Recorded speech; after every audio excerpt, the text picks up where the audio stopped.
Good evening and welcome to the 6:30 Weekend Bilingual newscast on My Media Prime Television. We are broadcasting live from our head office in Douala, economic capital of Cameroon. I am Julienne, Ndambi, the anchor for the English presentation, and we have Quentin Etape. Bonsoir Quentin for the French presentation. Good evening, Julienne. Mesdames et messieurs, bienvenue dans cette autre édition d'information bilingue sur Ma Media Prime Télévision. Après une journée ensoleillée, il fait plus de 26 degrés sur la ville de Douala. Installez-vous confortablement pour commencer en anglais avec toi, Julienne. Canadian Foreign Affairs Minister Melanie Joly has revealed that peace negotiations is underway between the Cameroonian government and the separatist fraction of the Anglophone crisis. This reporter tells us more.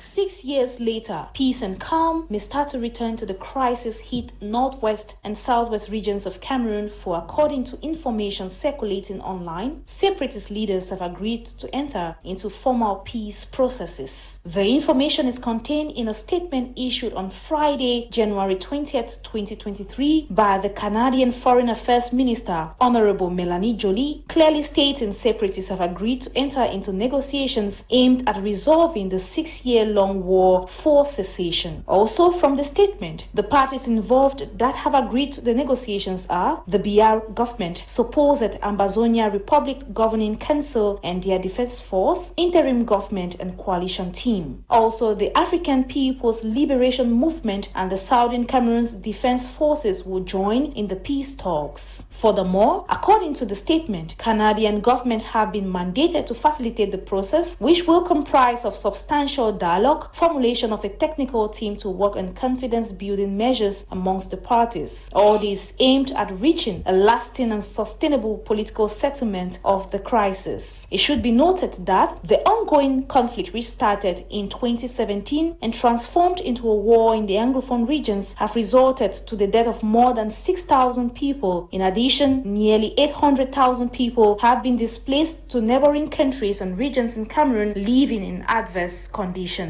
The agreement for dialogue amongst the parties involved is thus welcomed, and hopes are that it doesn't make the crisis situation worse. If you're just joining us, you're on to the 6:30 Weekend Bilingual newscast on My Media Prime Television, and we are broadcasting live from our head office in Douala, economic capital of Cameroon. And now, abducted Yaoundé-based journalist Martinez Zogo has been found dead.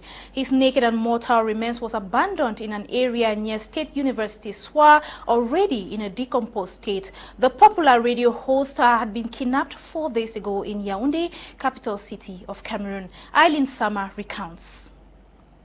The Cameroonian media industry has been hit by a tragedy. The lifeless body of journalist Martinez Zogo, who was found in the wee hours of this morning, Sunday, January 22, 2023, in the state of decomposition in the nation's capital, Yaoundé. Recall that the journalist, who doubles as director of Amplitude FM, a popular radio station in the central region of Cameroon, was kidnapped by unknown gunmen at his residence around a gendarmerie brigade in the outskirts of Yaoundé 4 days ago. It is worth mentioning that Zogo, who was critical of some big shots in Yaoundé, was host of a popular radio program. Vous savez, il y a une affaire qui fait la une aujourd'hui des médias, on en parle un peu partout dans les salons feutrés, cette affaire de rétrécissement fiscal dont il fait l'objet aujourd'hui, dont son entreprise fait l'objet. C'est une cabale, hein, cela a été démontré. Il n'y a aucune cabale là-dedans. Je suis désolé, il n'y a aucune cabale.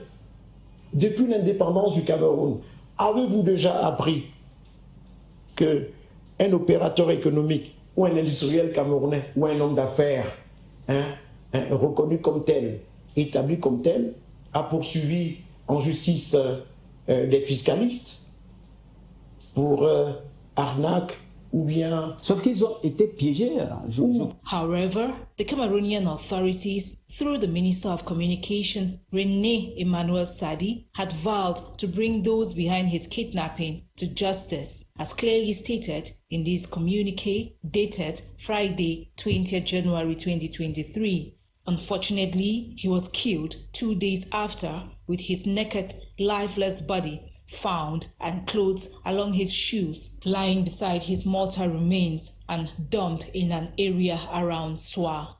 The abduction of Martinez Zogo, host of the popular program Embouteillage on Amplitude FM Yaoundé, drew wide condemnation from journalists and journalism associations within and out of Cameroon who called for findings into his abduction.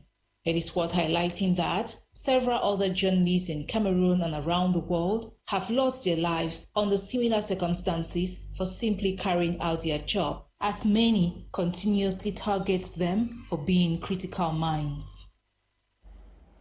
On to this other news event, the roadmap of activities for the year 2023 has been presented to the staff and administration of the BT Media Group. This was during an annual general meeting that held recently over the weekend as both regional and stationary correspondents presented their balance sheet for the just ended year 2022 at the headquarters of BT Media Group in Douala. Dolin Gonde has more on that story. It is the first month of the year 2023 and the perfect timing for re-evaluation and a presentation of the 2022 balance sheets in most companies, thus the BT Media Group is not left out. From the regions to the headquarters, these are workers of the media group attending their first ever General Assembly meeting here at their Douala headquarters, situated in the Feng-Gudong-Banga neighborhood.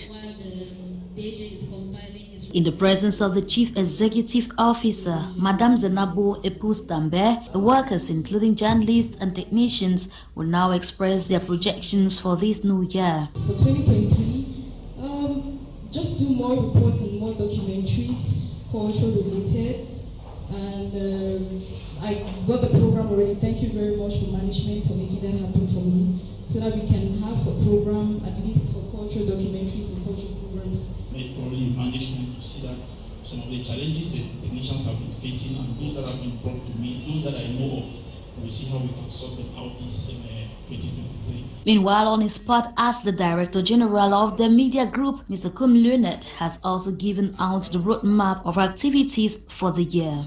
Quand il y a un problème, comme d'habitude, tu es vrai, ce qu'on peut résoudre, on résout. Mais il faut continuer avec le travail. Et Yaoundé, vous avez encore besoin d'un technicien là-bas.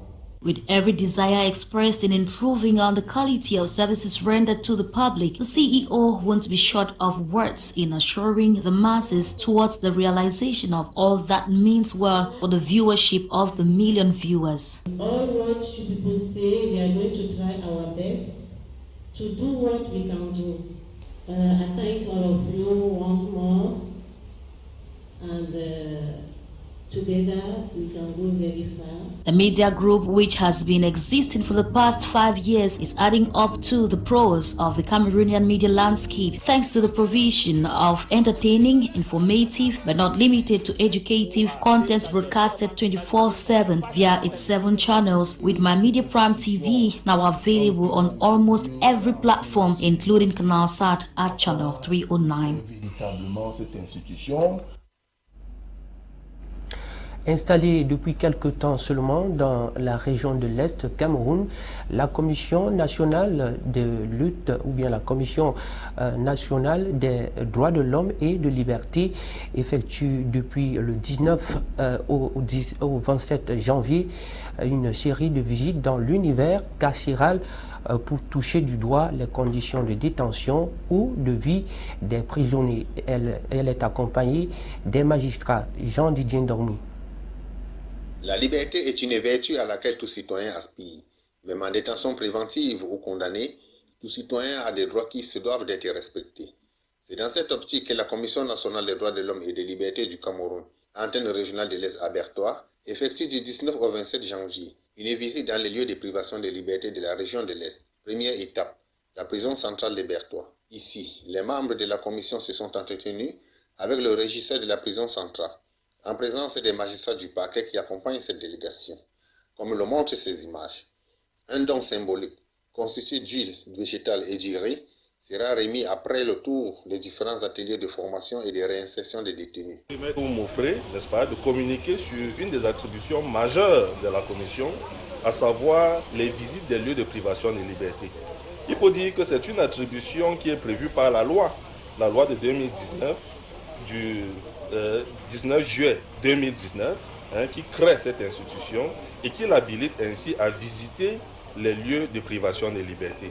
Nous avons décidé de commencer symboliquement par la prison centrale de Bertois, parce qu'il est question pour nous de venir apprécier sur place les conditions de détention. Le cap est mis au centre d'accueil des jeunes des mineurs de Bertois. Ici, les jeunes bénéficient d'un apprentissage des mains des experts du ministère des Affaires sociales pour leur insertion de nouveau dans la société. Je suis dans la région depuis quelques mois déjà en tant que chef d'antenne régionale de la Commission des droits de l'homme du Cameroun. Il était aussi de bon ton que je vienne me présenter et aux responsables de la prison et aux détenus.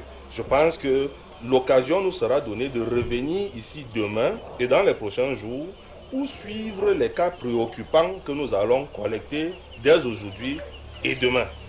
Il est également important de dire que cette action s'inscrit dans le cadre d'une caravane de sensibilisation qui va nous permettre de sillonner certaines localités de la région et nous irons partout dans les lieux de détention pour non seulement prêcher le message de ce que la commission est opérationnelle, fonctionne, mène des actions sur le terrain. Après un passage dans les commissariats de police et la brigade de gendarmerie, la Commission nationale des droits de l'homme et des libertés de l'Est est désormais en action, avec son numéro vert, le 1523, pour tous citoyens victimes d'abus de tout genre qui peuvent contacter la Commission pour dénonciation. Notons que tout ceci entre dans le cadre d'une vaste campagne de sensibilisation et de prise de contact de la Commission nationale des droits de l'homme et des libertés, antenne régionale de l'Est. Onto some health information. The World Health Organization says hybrid immunity provides great and more sustained protection against the Omicron variant, which in recent time has led to a surge of new COVID-19 cases. Bokengo Kemia-Worthy with details. Following recent surge of COVID-19 cases led by Omicron variants BF.7 and XBB.1.5 globally, the World Health Organization chief scientist says recent studies shows that a person with hybrid immunity has very low chance of suffering borne infections and diseases, especially Omicron variants and COVID pneumonia. The advantage of getting vaccinated, even if you've had prior infection, is that you're really boosting that immune system and ensuring that your immune system will have a good memory to this virus so that it has a very good response if you get exposed in the future, particularly to new variants with new mutations. So hybrid immunity, which is both natural and vaccinated, is the best kind of immunity to have.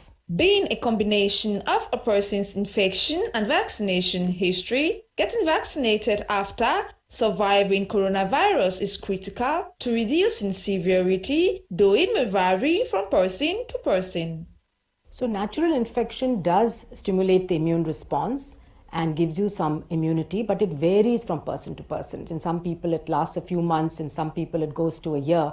Worth noting is the fact that protecting oneself against COVID-19 infections, diseases, variants, mutation, lineages, and so through hybrid immunity could be very dangerous, as being infected with the disease doesn't guarantee a safe healing, as infected person may die from disease, especially those with weak immune system.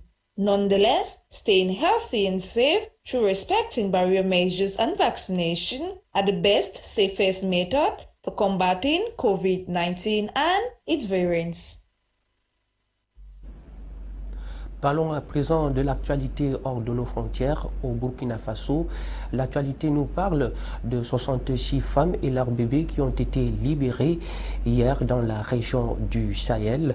Et puis en Tanzanie, interdit depuis 2016, les rassemblements de l'opposition ont eu lieu dans le pays, notamment le Chadema qui a tenu son meeting politique hier à Mwanza. Et puis au Sénégal, le secrétaire d'État américain au Trésor est en visite pour rendre hommage à des millions d'Africains esclaves à Gorée qui ont été déportés dans son pays depuis 400 ans.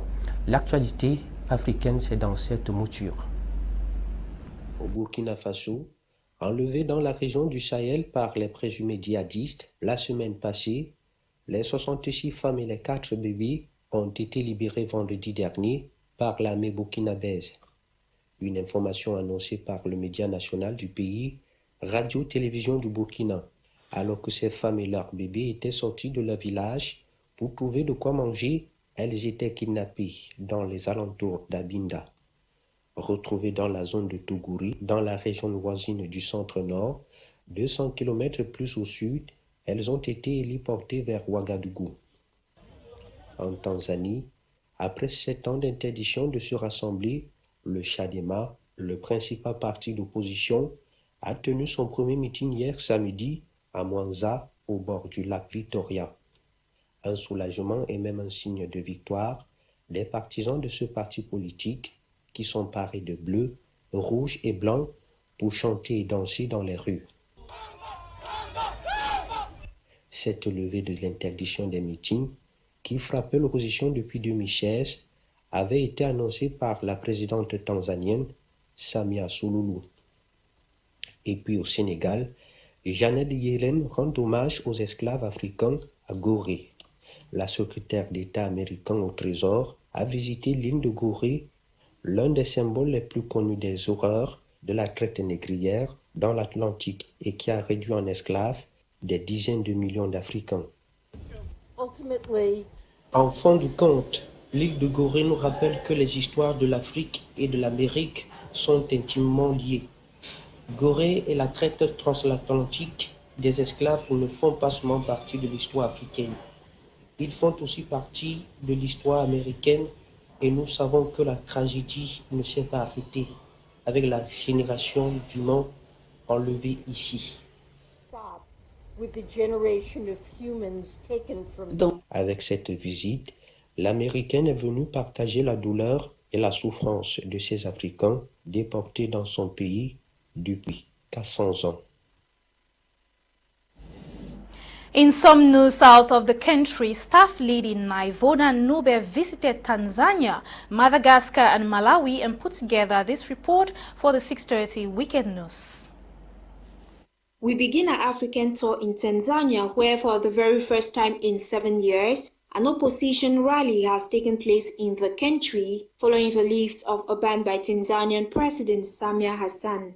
The ban, which prohibited political rallies, was imposed back in 2016 by Tanzania's former head of state, John Magufuli. After the lift of this ban by President Hassan, the chairman of Tanzania's opposition party, Freeman Mbowe, staged the very first political rally in the town of Mwanza on January 20, 2023, during which he was received by thousands of supporters. The non-governmental organization Amnesty International has, however, urged Tanzanian authorities to prioritize the protection of human rights, such as removing obstacles to rights to freedom of peaceful assembly, association, and an expression.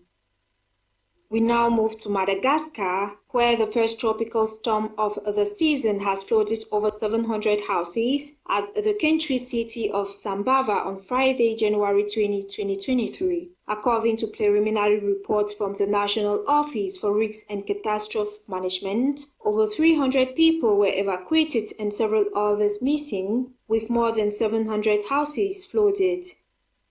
We end in Malawi, where the outbreak of cholera has sparked a massive demand for vaccines, though the country's stocks are reportedly running low. According to local media, the country has limited cholera vaccines, despite having secured a tranche of 2.9 million doses from the Gavi-supported Global Oral Cholera Vaccine stockpile in November.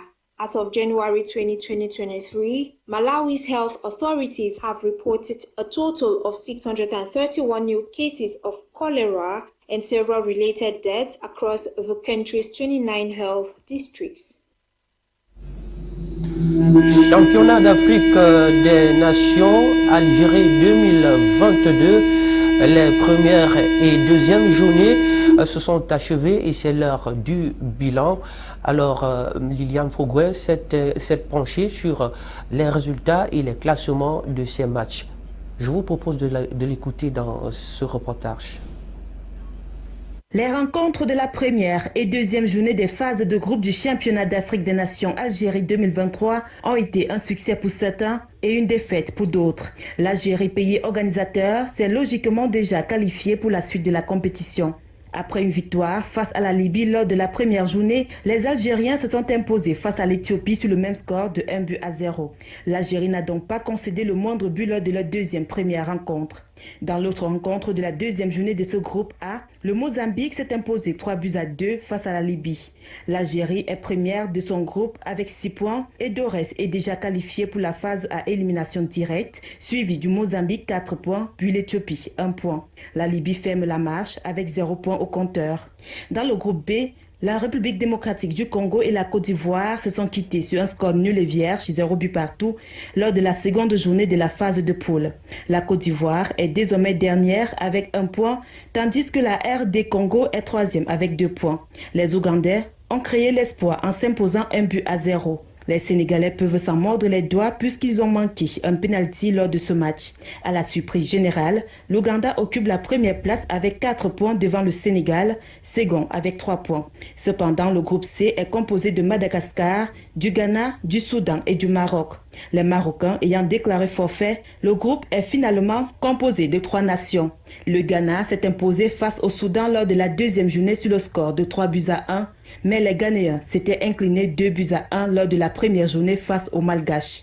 Madagascar est donc premier avec 3 points, suivi du Ghana avec 3 points également, mais avec un match en plus. Pour finir, le Soudan est troisième avec 0 points. Par ailleurs, les dernières rencontres de la deuxième journée de ce championnat se sont clôturées vendredi dernier. Le groupe D est composé du Mali, de l'Angola et de la Mauritanie. Le Mali et l'Angola se sont quittés sur un score de parité d'1 but partout lors de la première journée. Lors de la seconde journée, la Mauritanie et l'Angola n'ont pas pu se départager. Un nul qui n'arrange pas les affaires des Angolais dans la course à la qualification au quart de finale.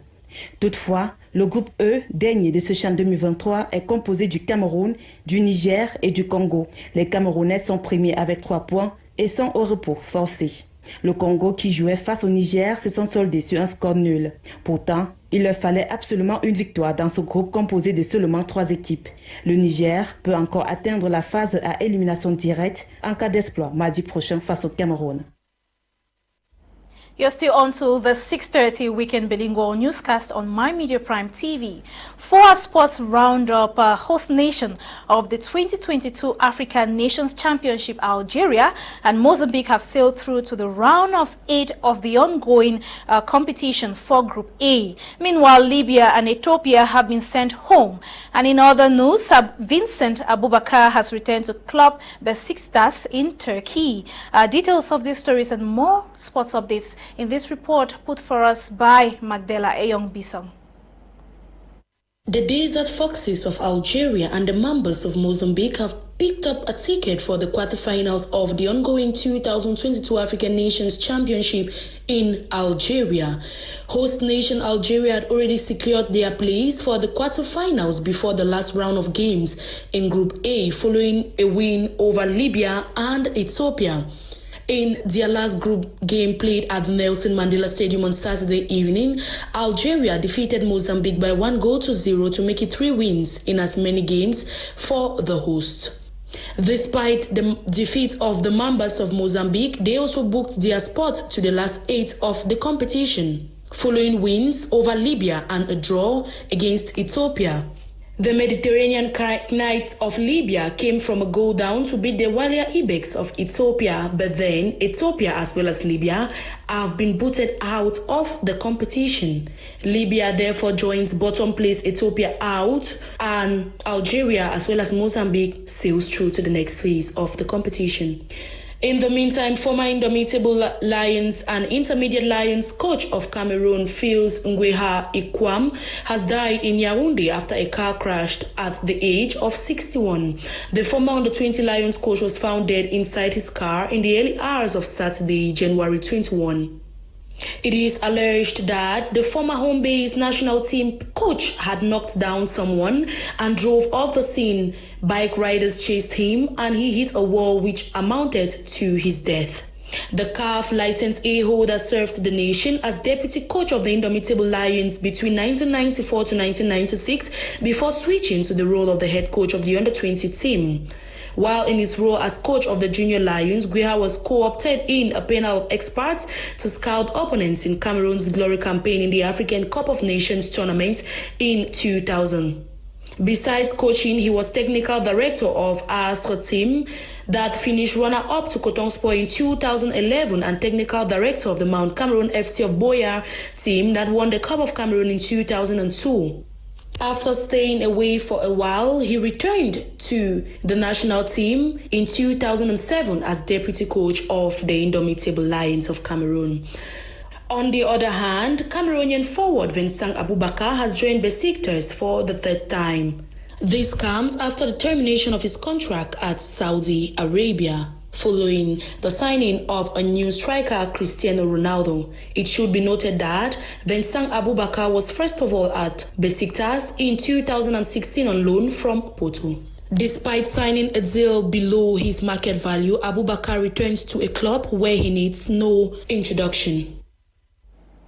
And that sports package put together for us by Magdala Eyong Bisong brings us to the end of this edition of the 6:30 Weekend Bilingual newscast on My Media Prime TV. Thank you so much for being with us. For presentation, we've been Julienne Ndambi and Quentin Etape. And not to forget, the news was produced by Christain Tebong and supervised by the editor-in-chief, Tata. Bonsoir Quentin, bonne nuit. Merci Julienne. Mesdames et messieurs, c'est la fin de ce journal. Merci de nous avoir suivis. Restez en compagnie des programmes de My Media Prime Télévision. Bonne soirée.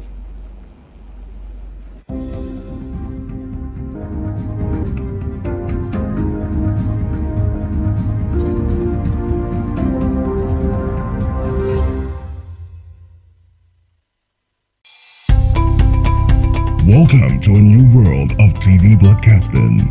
My Media Prime. News, discovery, culture,